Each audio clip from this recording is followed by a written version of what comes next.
bread. Are you tired of bread lasting more than a week? Do you want to microwave water 2 seconds a dozen times? Do you want to disobey your doctor and ingest large amounts of carbohydrates? Then just make some bread yourself. It's not that hard. Just Google it. Yeah, this is just an excuse to try to make different types of bread. There are many different types of bread. Some good, some disappointing, all bread. I'll start with something I've made many times before, and then I'll try some more experimental stuff, so we can maybe put bread scientist on my job application. So whether you're here because you wanted to make bread, you were bored and this somehow was recommended to you on YouTube, or I personally shoved this video link down your throat, join me in the kitchen and something edible might come out of it. The first bread we'll be making today is my personal favorite, Focaccia, or Focaccia if you want to make all of Italy wish they were being hit by a bus. The best way to describe Focaccia is it's like pizza but without the sauce. It's definitely the most dangerous of all the breads we're making today in the sense that it's so good that you don't realize you've ingested your recommended carb intake for the next 3 months. To make focaccia bread, you're going to use salt, water, flour. The recipe calls for all-purpose flour, but I'm just going to use bread flour because I have it and I don't really care. Yeast. A lot of olive oil and all the toppings you want. The bare minimum for toppings is just going to be salt, Italian seasoning, and more olive oil.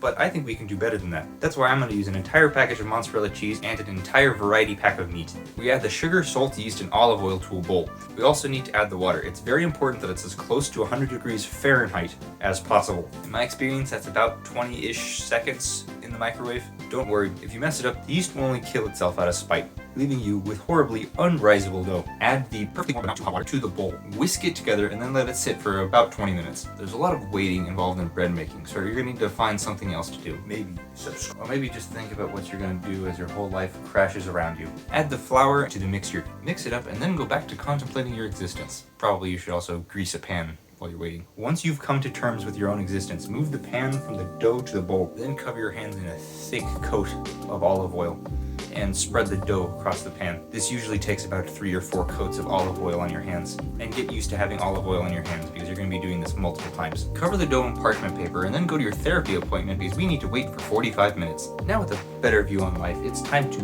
dock the dough. Docking the dough is essentially just poking it pretty much everywhere, but this also means that you have to put more olive oil on your hands. The next step is to preheat the oven and add the toppings. First, we add the basics for plain focaccia bread: salt, Italian seasoning, and of course, more olive oil. After coating in olive oil, we then add a decent amount of salt and Italian seasoning. I say be a bit generous with the salt, but you do. As I said before, we're going to be using the entire package of meat and cheese. I know what I'm doing. And I like cheese. Technically, we're supposed to let it rise again, but if you're like me and added a ton of toppings, you'll have waited the full rise time while adding them anyway. You can let it sit for another 10 minutes if that makes you feel better. Put it in the oven. It cooks for about 20 to 25 minutes. The best check for if the bread is done is to look on the bottom. It should just be beginning to turn brown. This one turned out pretty well. Focaccia bread isn't that hard to make for how good it is, so it's a good choice for beginners of making bread. And my grandma likes it too, so it's the best. But what if you don't trust yourself for even this simple recipe? What if you've only had microwave burritos for the past 5 weeks? What if you're a business major? There's gotta be something simpler, right? I mean, technology has improved so much that surely there's a way to automate this process other than buying bread at the grocery store. There couldn't be a machine where I could just dump all the ingredients into it and then in a couple hours I have perfectly made bread. Using the latest technology from 1995, this machine will do all the hard parts of making bread, including kneading, rising, mixing, and baking. All you need to do is place the ingredients in the bucket and press start. Because this is my first time trying a bread machine, I'll just use one of the example recipes from the instruction booklet. Let's do the cheese bread.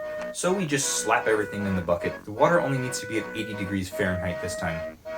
That's just room temperature for me. There's only 2 weird parts for loading, and that's the butter and the yeast. There needs to be 1/4 of the butter in each of the corners. Now, even though this is a fraction, it should be simple enough for you business majors to grasp. We also need to dig a hole in the middle to put the yeast. A simple task that you'll probably screw up and hope wasn't that important. After the bucket is loaded, place it in the machine, twist it to lock it in place, select the correct setting from the list, then press start. However, because we are making cheese bread, it needs to be added during the cycle. The instructions say it'll notify us after 17 minutes to add the cheese, but the machine is quite loud, and the audible alert is just a tiny beep. I think it's best to set your own timer. Also, the cheese needs to be frozen for some reason, but the amount of cheese is insultingly low. But in the name of science, and for the sake of having a control, I'll do what the recipe says. And now, we wait.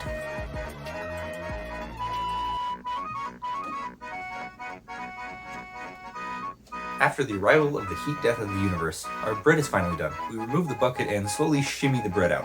It looks pretty good, but we still need to slice it. I recommend an electric bread cutter because using a normal bread knife, you tend to squish the bread as you're cutting it. Or you can use one well-placed karate chop. The bread itself is pretty good. It tastes like normal sandwich bread.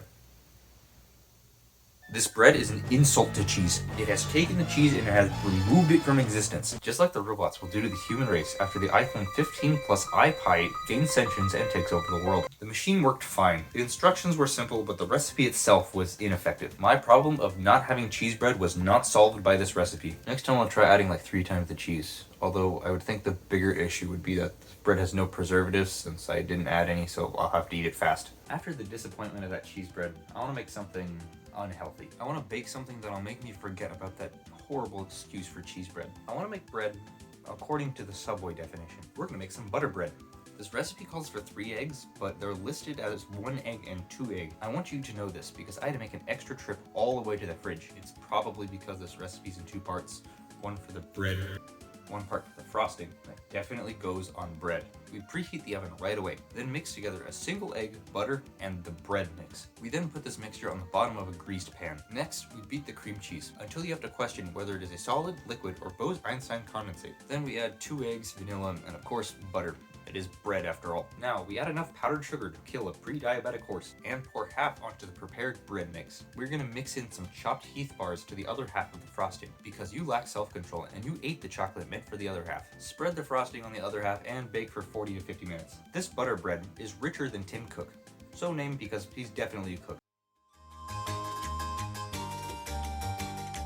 The chocolate half of the bread is so good that it makes you wish you had passed the water mass retention test in the 2nd grade instead of the 8th. We certainly made something edible today. Some good, some disappointing, all bread. I'm probably going to need a break from bread for a while. Not because it isn't good, but because I need to watch what I eat so I don't shatter my hollow bones when I inevitably trip over the bread machine that was placed there by our new robot overlords. But in order to claim myself as a bread scientist, I need some sort of conclusion to a theory that was definitely a reason behind all this baking. My theory was that homemade bread could not be properly replicated by machines. This was then tested through carefully planned and well-executed trials, which allow us to come to the conclusion that Tim Cook stole my cheese.